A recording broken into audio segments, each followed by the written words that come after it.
Level 1, Lesson 15. This lesson is going to be all about rhythms. First we're going to learn a song called Home, and we are then going to continue building the rhythm we're building for Wish You Were Here.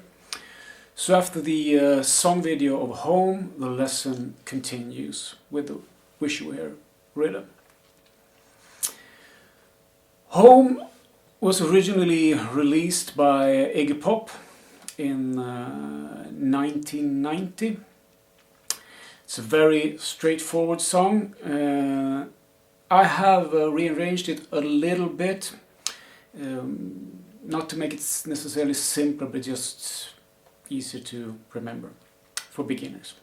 The original version has a solo part, and I have replaced the solo part with the intro of the song, so you get a sort of theme in the middle instead of the solo.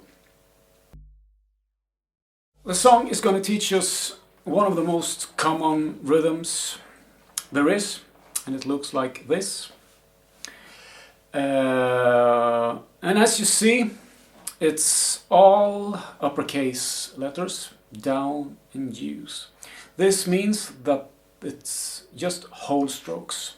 So we're going to play the entire chord range with a straight stroke. And the D is the downward wrist going downward, and the U is the wrist going upwards. So, and you are also familiar with the minus sign, which is the air stroke upwards. And here you also have a plus sign, which is an air stroke going downwards. So the rhythm is down, down, up, up, down. And it's going to look something like this.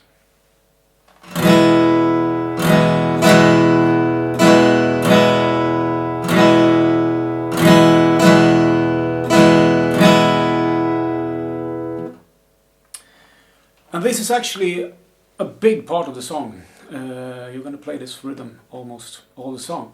And you're just going to hold an E. So first we're going to practice that. You hold an E and you're going to practice that rhythm.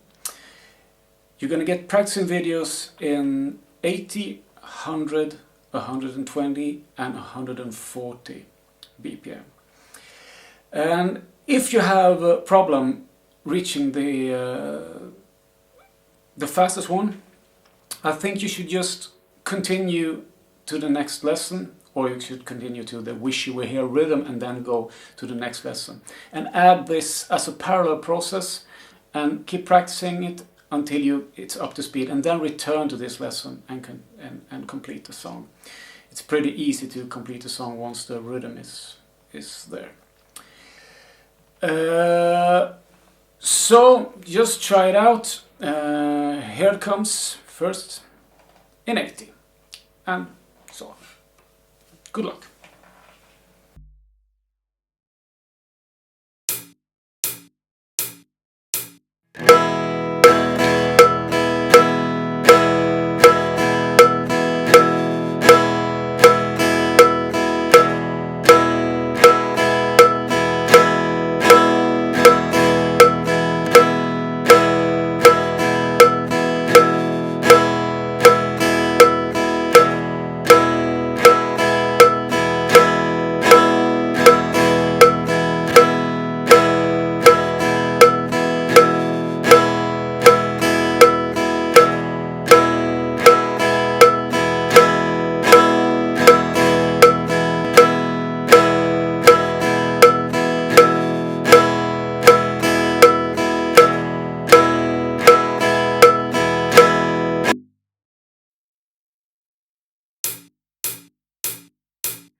intro is made up of this, this rhythm, and all you're going to do is you're going to play it 7 times and then play just the first beat of the 8th time and mute the strings. So it's going to be like that. So if I'm playing just the 7th time and then the mute, it's going to sound like this. Oh. And you can mute it. I recommend using a palm mute, just putting down your hand like that. But you can also use finger mute like that on that hand. So we're gonna practice that. Since you are up to speed, we're gonna start at 120 and you're gonna get it in 120 and 140.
The verse is very similar to the intro. It's the same thing, you just, but you play the rhythm 6 times and then you mute, you play on the 1 and then play and mute again. So you get 2 1, you get 1 2 3 4, 1 2 3 4. So if I play the 5th time and then the first mute is going to be like this. 2 3 4, 2 3 4, and then we proceed to the chorus. I don't think you need a practicing video for that, so I think it's better to try to solve it in the song video. So we're going to continue with the chorus. The chorus, in the chorus, you're not going to play in a rhythm. You're just going to play chords on 1. Let it ring for the entire chord length, which is a bar. So it's 4 beats chord length. It's going to be 1 2 3 4, 1 2 3 4, 1 2 3 4, 1 2 3 4. Start again. 1 2 3 4, and so E, A, D, and an E. So it's very familiar chords. And you're going to get a practicing video in 140. I don't think you need it any slower than that. It's better you struggle a little bit with the song video.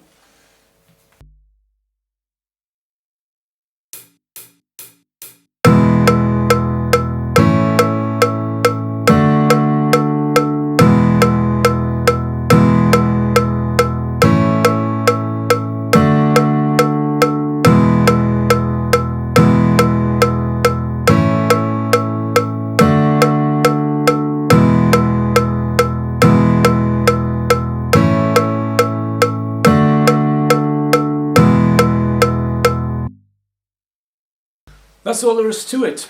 So we're now ready for the song video. If you look at the song overview, you see that there's an interlude A and interlude B. And interlude A is simply 2 bars of strumming the rhythm. And interlude B is simply the intro played again. That's the place where there used to be a solo. So as you try out the song video, if you have a problem hanging on to the rhythm, you can either try looking at my wrist or try to synchronize to the animation, I recommend looking at the first letter, and anytime you see it go red, remember that that's where the rhythm starts. So the red is a downward whole stroke, and hopefully that'll trigger the rhythm for you. So you just do your best.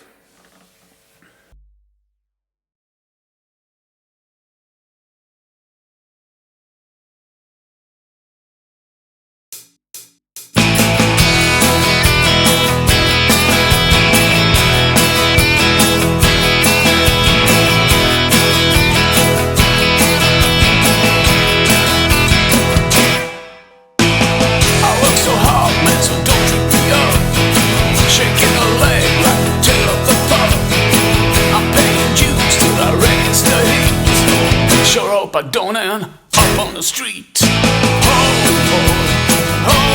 boy, everybody needs a home. Oh boy,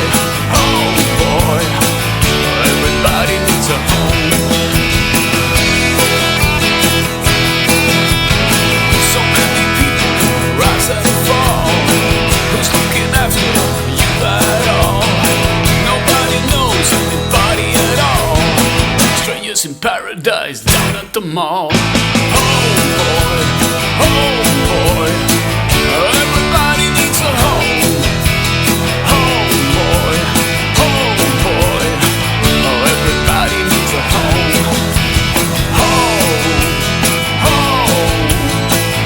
Everybody needs a home.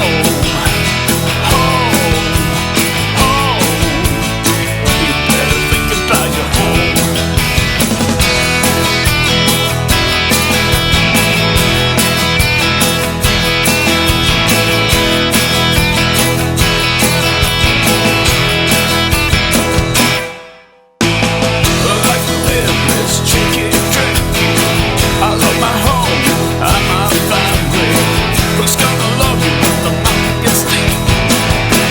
Make it in a Jeep. Oh boy, everybody needs a home. Oh boy, everybody needs a home.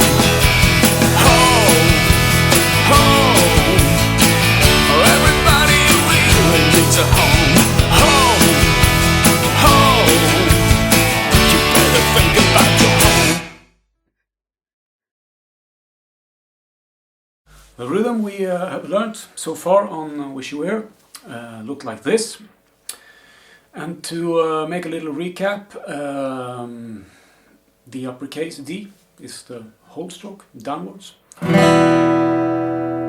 And the lowercase d is the half stroke, which is done with rotation of the wrist.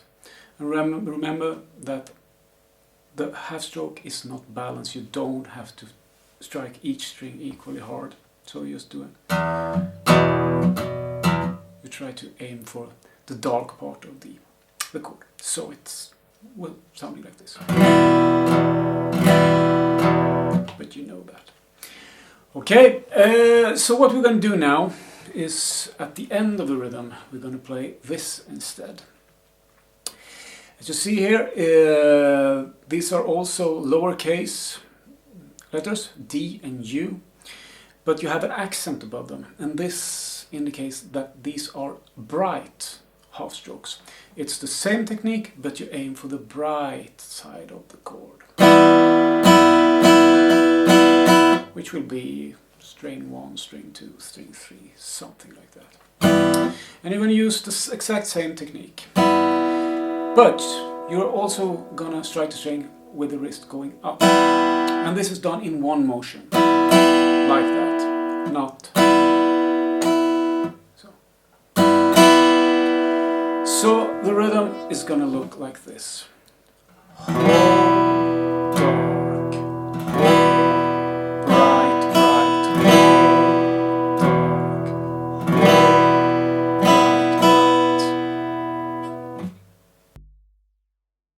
As we practice this, there's two things that tend to complicate this rhythm.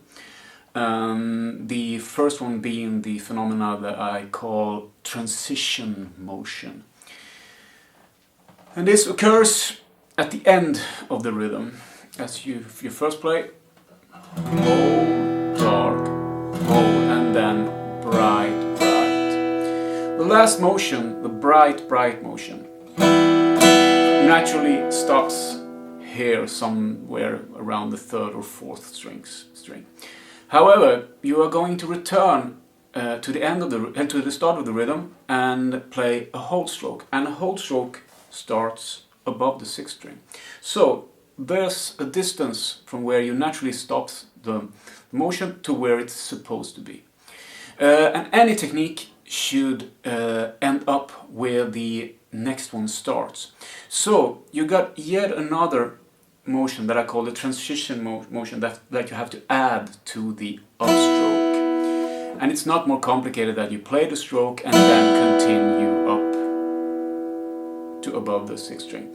But looking at it mechanically, it's first a twist and then a wrist motion that takes it up to the point where it's going to start. So,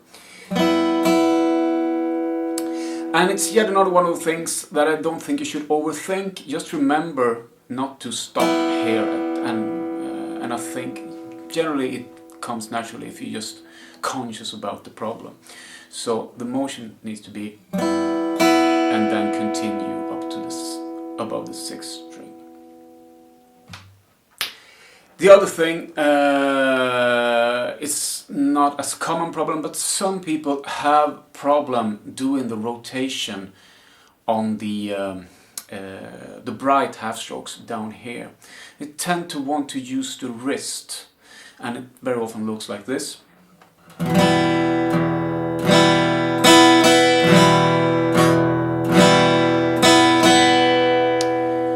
And so try to avoid doing that. Remember that also the bright half stroke should be this smooth rotation movement that you made on the dark half strokes.